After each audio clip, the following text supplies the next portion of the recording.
Assalamualaikum warahmatullahi wabarakatuh.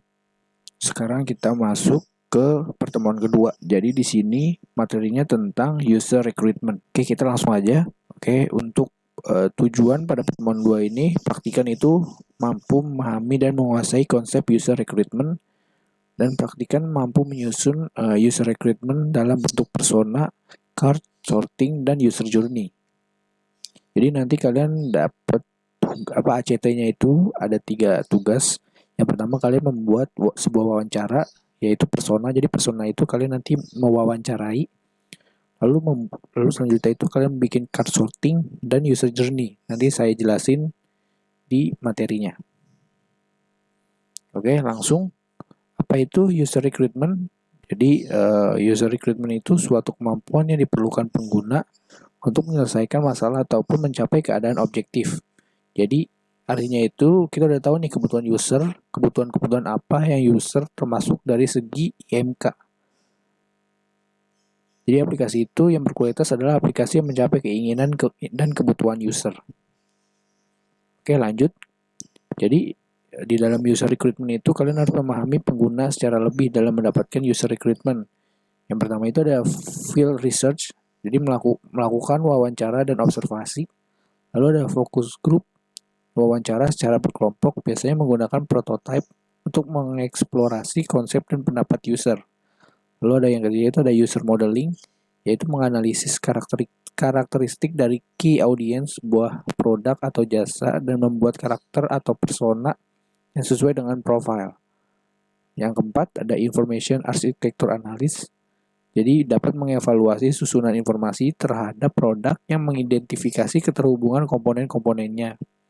Lalu yang terakhir ada task analysis, penyimpanan dan memprioritaskan task yang dilakukan oleh pengguna terhadap produk atau jasa. Oke, jadi ini untuk membuat tugas yang persona. Nah, jadi nanti kalian bakal melakukan wawancara terhadap asisten ataupun saya, jadi nanti tinggal di ini aja kondisikan. Jadi untuk membuat sebuah persona, jadi kalian tuh nanti harus download template ini, nanti saya kasih linknya. Kalian harus download template-nya. Lalu di sini, jadi di dalam persona ini, yang pertama ada biodata, yaitu berisi data diri responden. Lalu ada behaviors, yang berisi pengalaman pengguna menggunakan sistem. Lalu ada pain point, yang berisi masalah dan kesulitan pengguna sistem. Dan ada needs and goals, yang berisi kebutuhan dan harapan pengguna terhadap sistem. Contohnya seperti ini, saya gedein dulu. Ya. Misalnya nanti di dalam di dalam template persona ini kalian tulis nama penggunanya siapa. Biasanya ini nama pengguna berarti si yang kalian wawancarai ya. Lalu usianya kalian tulis dan profesi status pekerjaannya apa. Nah, behaviors kalian isinya itu kalian tanya nih.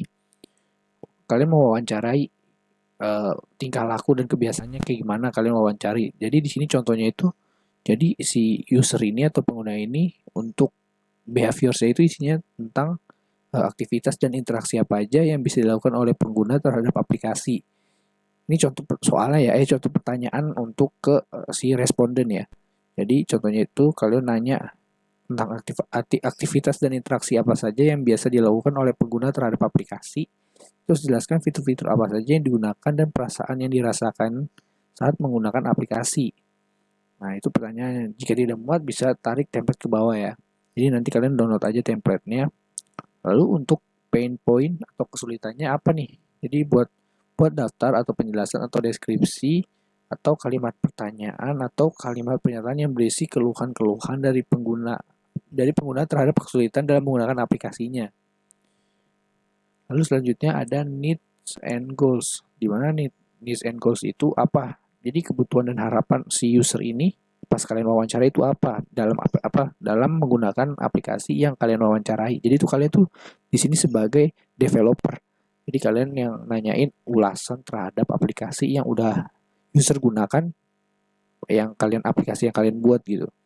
Jadi nanti kalian bikin pertanyaan tentang kayak kebutuhan dan harapan. Jadi kayak kalian buat daftar penjelasan, deskripsi atau kalimat pernyataan yang berisi kebutuhan dan harapan-harapan dari pengguna terhadap penggunaan aplikasi gitu.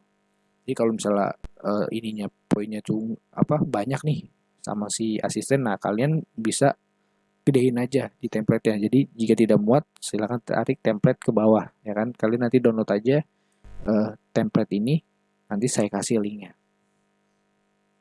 Nah, contohnya seperti ini ya. Ini contoh persona yang udah jadi.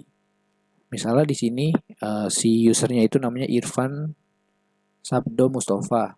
Di sini usianya 21 tahun, profesinya itu freelancer atau desain dan programming. Jadi ketika kalian udah nanya sesuai sama pertanyaan yang ini, ya kan, terus Irfan ini atau si user yang menggunakan aplikasi kalian ini, dia bertanya, dia menjawab, saya saya biasa menggunakan misalnya ini kan dia tentang aplikasi Jack1 ya. Saya bisa menggunakan aplikasi Jack1 mobile untuk memeriksa saldo. Apakah jasa freelance saya sudah masuk atau belum? Selain itu, saya kerap melakukan transaksi jual beli melalui aplikasi dengan memanfaatkan fitur transfer.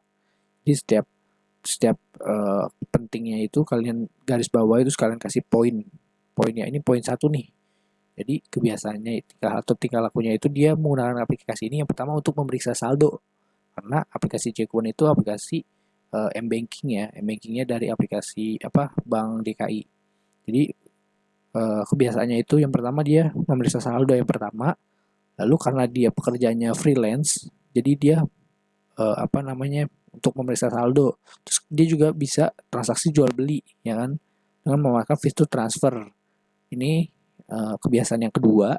Dan yang ketiga, dia tuh juga pernah menggunakan fitur scan to pay, ya kan, untuk membayar suatu minuman di gerai merchant Bank DKI. Jadi dia mempunyai 3 kebiasaan yang kalian harus garis bawah, yaitu memeriksa saldo, transfer, dan menggunakan fitur scan to pay. Seperti itu ya. Itu untuk tingkah lakunya. Nah, untuk pain pointnya itu atau kesulitannya itu, yang pertama, si Irfan ini atau si user ini memasukkan nomor rekening tiap kali melakukan transfer, padahal berulang setiap bulannya. Ini cukup menyebalkan, ya kan? Karena seharusnya kalau misal di aplikasi m-banking itu ketika kita udah mentransfer ke satu bank atau ke bank gitu kan, kalian bisa transfer uang ke orang lain. Seharusnya nomor orang lain orang lain itu tidak harus ke save gitu. Jadi nggak perlu ngetik nomor rekening si orang lain tersebut gitu. Nah, ini kesulitannya si user. Lalu yang poin kedua itu, saya tidak mengerti fungsi dari fitur favorit. Nah, itu ya untuk kesulitannya. Lalu untuk needs and goals-nya itu, si user ini, jadi dia bilang saya membutuhkan peletakan fitur-fitur yang tidak membingungkan. Lalu yang kedua itu perubahan tampilan antarmuka pengguna, user interface yang lebih baik lagi rasanya diperlukan. Lalu yang ketiga, biasanya beberapa fitur yang tidak berfungsi dapat dihilangkan. Seperti itu ya. Itu untuk needs and goals-nya. Oke, jadi tugas yang pertama kalian itu membuat sebuah persona ya, dengan cara mewawancarai si user. Template-nya nanti bisa kalian download, saya kasih linknya. Oke, jadi untuk tugas kedua itu kalian membuat card sorting. Nah, ini di sini saya kasih contoh di aplikasi Jack1 Mobile. Jadi di card sorting itu ada 3 tahap. Yang pertama ada tahap before, process, dan after. Jadi di tahap before itu kalian cantumin semua menu-menu yang ada di aplikasi yang kalian review, ya kan. Misalnya di sini contohnya di dalam aplikasi Jack1 itu ada menu promo, lalu di dalam menu promo itu ada submenu lagi, yaitu ada submenu promo dan info. Terus selanjutnya ada scan to pay. Lalu contohnya di sini ada menu merchant. Merchant itu di dalam menu merchant ada menu dekat saya, ada lokasi dan lain. Pokoknya kalian kayak menu-menu yang lain itu di dalam menu kalian jabarin di sini, seperti kayak pembayaran itu ada telepon, PDAM, kartu kredit dan lain-lain ya. Itu untuk tahap yang before pada card sorting. Selanjutnya untuk tahap proses, jadi kalian tuh di sini ada perbedaan ya. Di sini kan belum ada, ini warnanya masih yang kayak gini, belum ada abu-abunya. Nah, kalau ini kalian abu-abu ini kayak misalnya di sini kan ada abu-abu yang di bagian promo doang. Jadi apa kayak menu yang seharusnya nggak perlu ditampilin gitu. Kalian apa namanya, di sini nggak harus semuanya ini, nggak harus semuanya dia buah-buahin. Kalian boleh satu aja kayak promo ini ya. Jadi menu yang nggak perlu kalian tampilin di aplikasi menurut kalian tuh apa, seperti itu. Selanjutnya untuk card sorting yang tahap after. Jadi di sini kalian udah kelompokin sebuah card sortingnya. Jadi di dalam beranda atau menu utama itu ada scan to pay, ada favorit, ada top up, ada rekening, ada promo. Jadi ini menu-menunya yang menurut kalian udah jadi nih di dalam sebuah aplikasi di menggunakan card sorting. Lalu di transaksi itu misalnya ada transfer, ada transfer, di dalam transfer itu ada bank, ada Jackone, terus ada menu pembayaran dan lain, kalian jabarin semuanya. Lalu ada menu pembelian yang isinya itu ada pulsa, ada pay data dan lain-lain. Kayak gini ya, ini untuk tugas yang kedua itu kalian membuat sebuah card sorting. Ada 3 tahap, yang before, proses, dan after. Oke, sekarang untuk tugas yang terakhir itu kalian membuat user journey. Di mana user journey itu ada storyboard, ada step, ada need, ada touch point, ada pain point, dan experience scale. Oke, saya gedein aja di sini. Ini untuk contohnya ya. Jadi di sini kalian buat dulu, ini nanti template-nya udah ada, jadi kalian tinggal isi username-nya, job statusnya, dan storyboard-nya. Jadi di sini storyboard-nya, jadi saya misalnya si user ini pengen dia tuh ada jadwal yang padat, jadi tuh intinya dia pengen liburan nih, karena apa namanya, dia pengen liburan tapi secara dadakan gitu storyboardnya, ceritanya. Nah, jadi step yang dilakukannya itu pertama mencari hotel, pemesanan hotel, dan akses yang lebih cepat.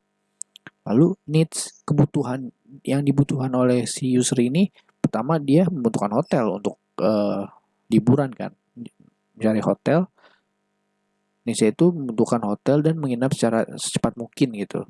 Lalu untuk needs-nya itu, untuk pemesanan hotelnya itu, menurut saya memesan kamar hotel di smartphone sangatlah merumitkan, ya kan. Terus akses yang lebih cepatnya itu, apa saya bisa menggunakan aplikasi ini di lain waktu untuk pemesanan yang sama dengan langkah yang lebih cepat. Nah, itu untuk needs-nya. Jadi selanjutnya untuk point-nya itu, saya membuka aplikasi dan langsung melihat daftar rekomendasi hotel terbaik sekitar saya. Lalu saya mengklik pemilihan hotel yang saya suka dan menyelesaikan pemesanan kamar hotel dengan 7 kali klik. Lalu aplikasi meminta saya untuk membuat akun. Lalu pain point-nya ini kan, pain point-nya itu kayak keresahan lah. Jadi untuk mencari hotel dia nggak ada keresahan sama sekali. Tapi di sini dia punya keresahan di pemesanan hotel dan akses yang lebih cepat. Karena di sini untuk yang keresahan pemesanan hotel itu, saya tidak menyukai proses pemesanan kamar hotel yang merumitkan, ya kan? Ini menurut dia, jadi menurut dia tuh di aplikasi di pemesanan hotel ini sangat merumitkan gitu. Lalu menurut dia akses yang lebih cepat ini akan sangat menyebalkan jika harus menunggu atau melalui proses pemesanan yang panjang untuk tiap kali pemesanan. Jadi setiap kali pemesanan hotel tuh menurut dia tuh prosesnya tuh panjang gitu, jadi sangat menyebalkan bagi dia. Nah, untuk scale-nya itu, jadi untuk mencari hotel tuh dia tidak ada masalah, berarti dia bagus di sini. Dia ambil yang paling atas. Lalu untuk pemesanan hotel, mungkin dia kurang suka karena kan di sini dia mempunyai keresahan ya. Karena pemesanan hotelnya itu sangat merumitkan. Lalu yang di sini untuk akses yang lebih cepat, karena di sini atas-atasnya yang pertama itu dan kedua itu menurut dia lumayan bagus, tapi dia punya satu keresahan juga, jadi dia dipilih yang di tengah-tengah. Nah, itu untuk scale-nya ya. Jadi nanti kalian membuat seperti ini.